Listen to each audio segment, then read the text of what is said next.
He donated his blood to save a vampire princess. She never let him go. The needle was already in my arm when they kicked the door open. 4 of them, pale as chalk, dressed in coats that cost more than my car, moving the way old things move when they stop pretending to be slow. The duty nurse screamed.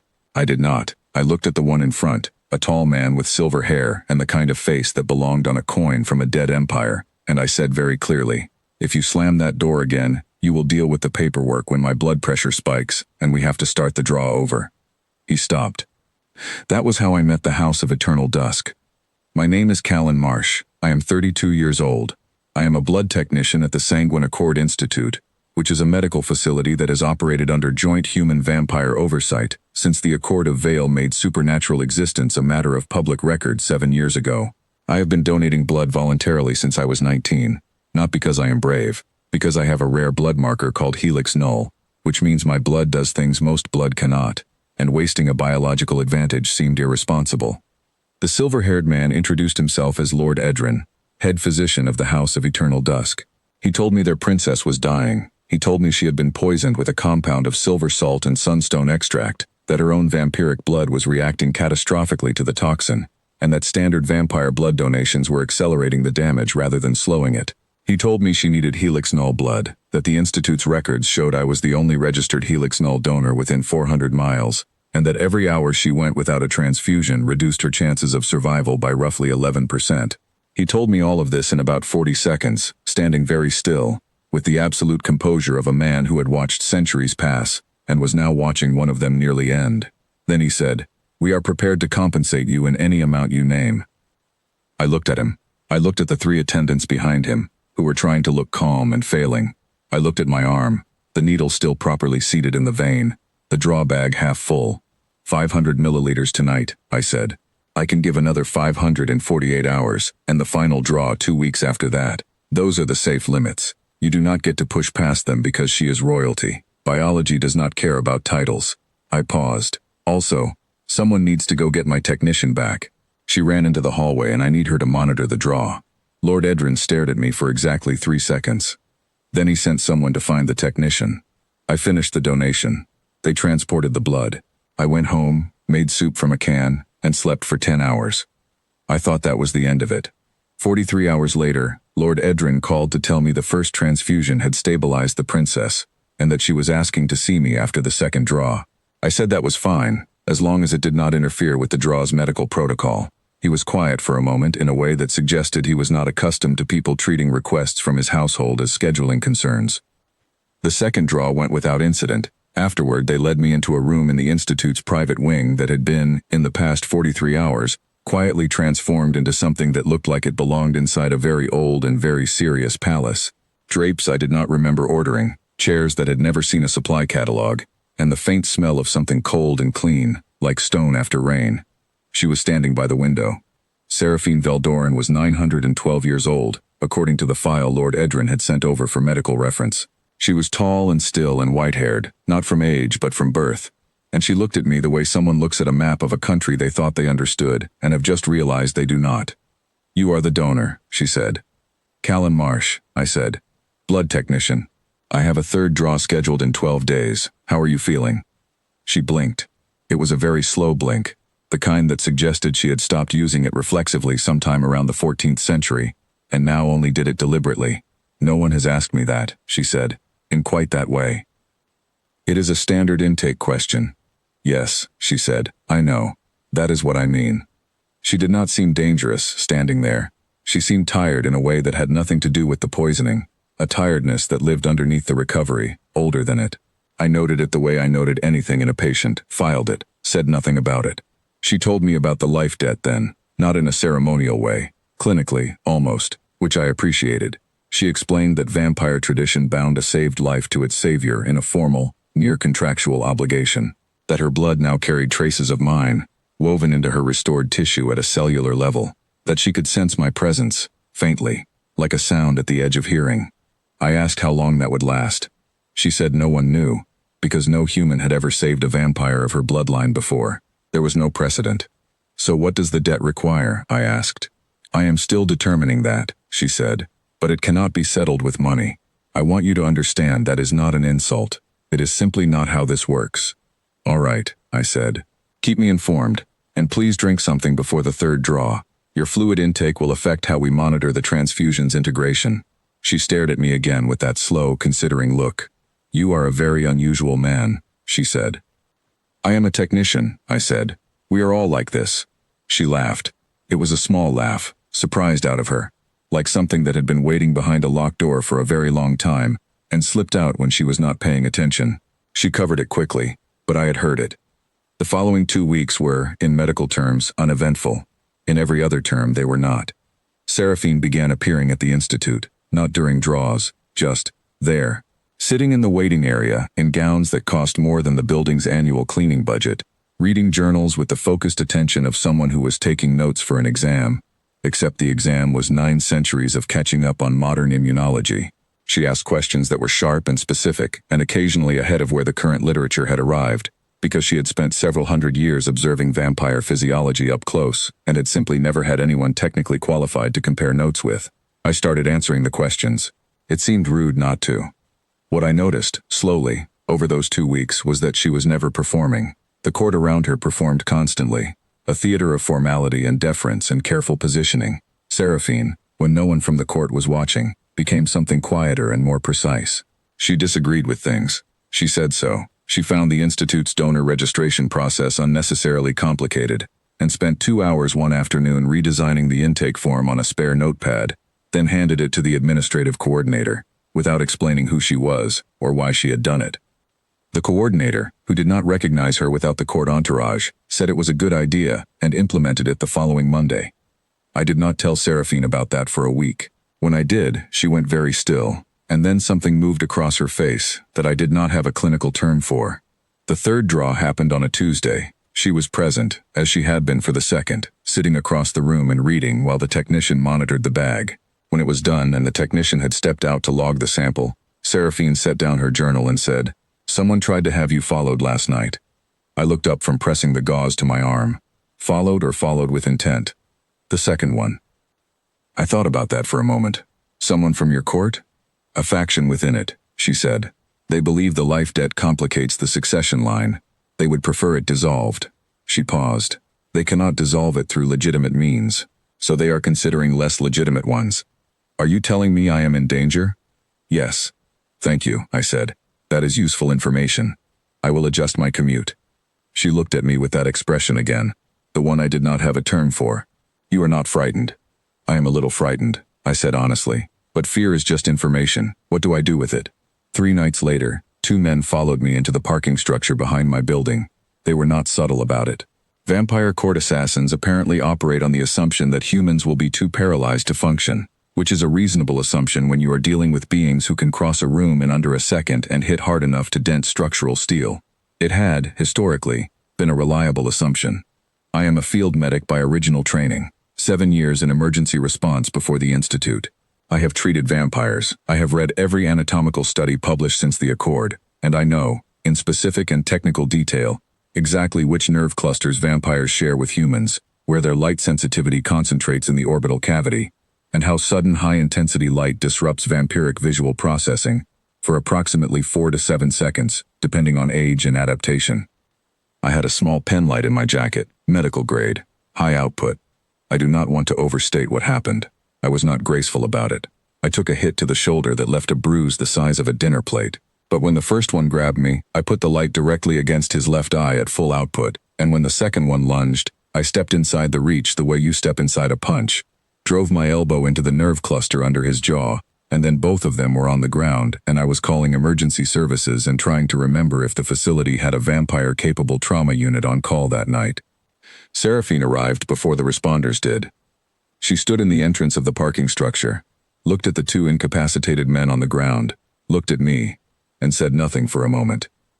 They both have photoreceptor inflammation in the left eye, I said.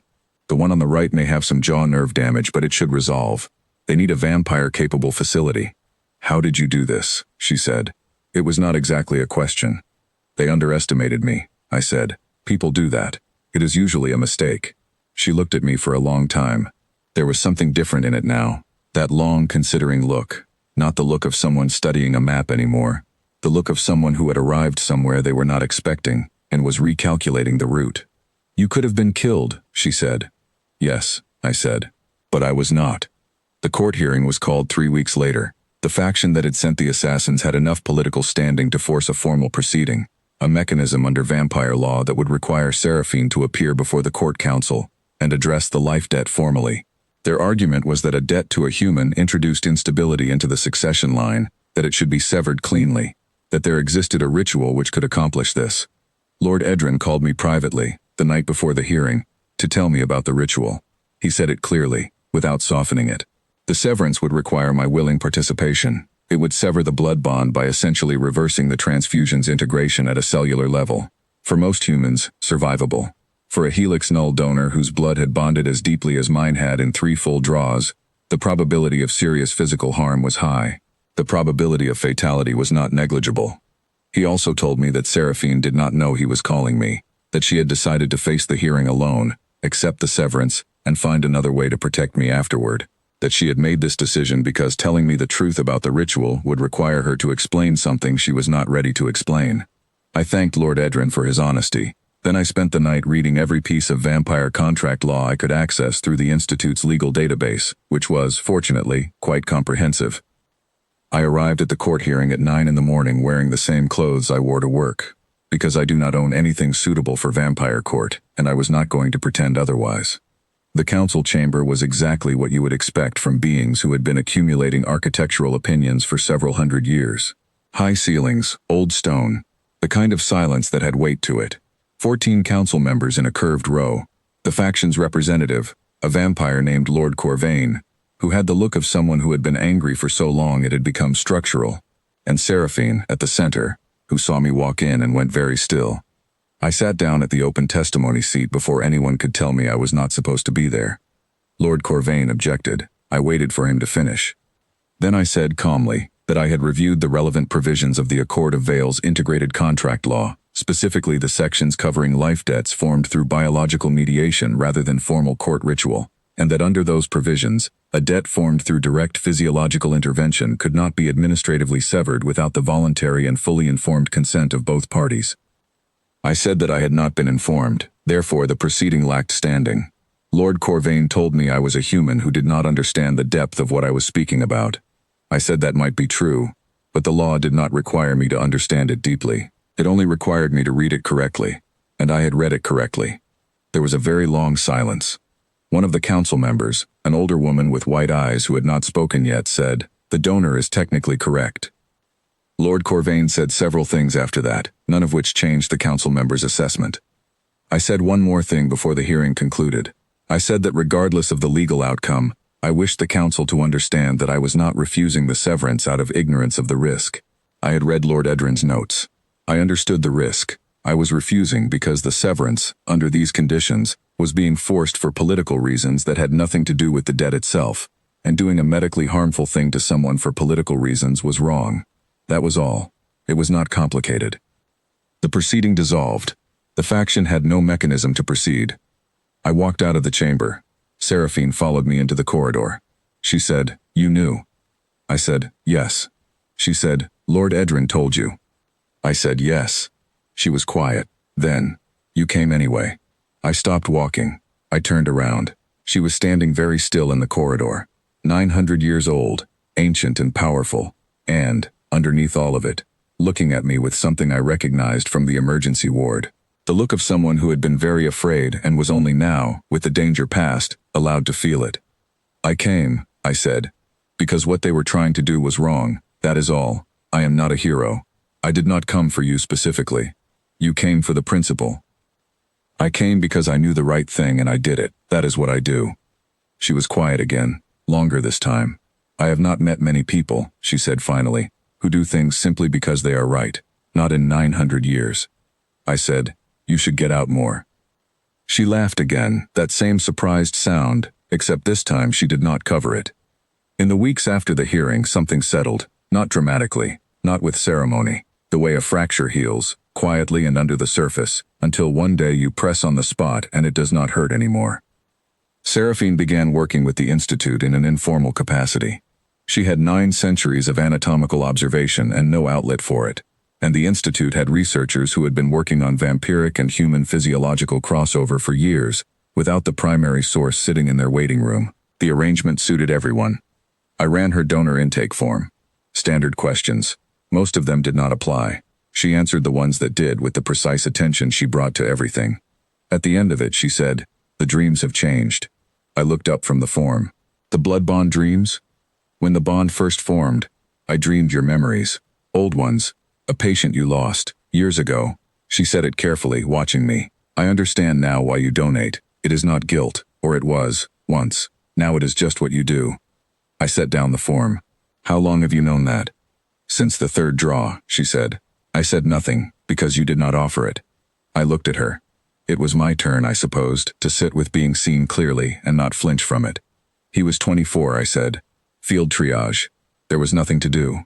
I have donated blood since that night. It is not complicated." "No," she said. "It is not." She did not say anything else about it. She did not make it large. That was the thing about her I was beginning to understand. The thing that 900 years had either built or uncovered. She knew the weight of grief, and she did not add to it unnecessarily. I finished the form. I handed it to the coordinator. I walked back to the draw station.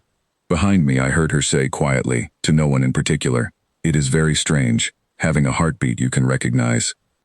I did not turn around. "Is it loud?" "Right now," she said. "It is steady." 3 months later, a junior researcher at the Institute came to me with a result from my latest blood panel. My helix nil marker had shifted, not degraded, strengthened, as though the bond, rather than depleting the marker over 3 draws, had reinforced it, made it more stable, more defined. He had never seen anything like it in the literature. I filed the data with the research team and recommended a follow-up panel in 6 weeks. Then I washed my hands, put on my jacket, and went to find Seraphine, who was arguing with the head of the immunology department about documentation standards with the exact focused energy of someone who had decided this corridor was where she lived now. She looked over when I came in. "Good draw?" she said. "Clean," I said. "Results were interesting. I will send you the panel." She turned back to the immunologist. "We will continue this later," she said, in a tone that was not a question. The immunologist, who had a doctorate and 20 years of research behind him, nodded like a student who had been asked to leave the library. She fell into step beside me as I headed for the door. "I am told," she said, "that the faction has formally dissolved. Lord Corvain has retired from the council. That is good news." "It is." A pause. "They said you were reckless, coming to the hearing without preparation." I had 12 hours of preparation. They said no human could successfully argue vampire contract law from a standing start. They were wrong. She stopped walking. I stopped too. She looked at me, and there was nothing ancient in the look right now, nothing ceremonial, just a person looking at another person and seeing them plainly. "Why do you stay?" she said. "The debt is dissolved in practical terms. The danger is past. You could leave. Go back to simply being a technician." I thought about it, genuinely thought about it, standing in the corridor with the lights humming overhead, and the faint smell of antiseptic in the air, all the ordinary details of the ordinary work I had come in to do. "Because it would be wasteful," I said. "You have 9 centuries of data in your head, and you are using it on documentation arguments.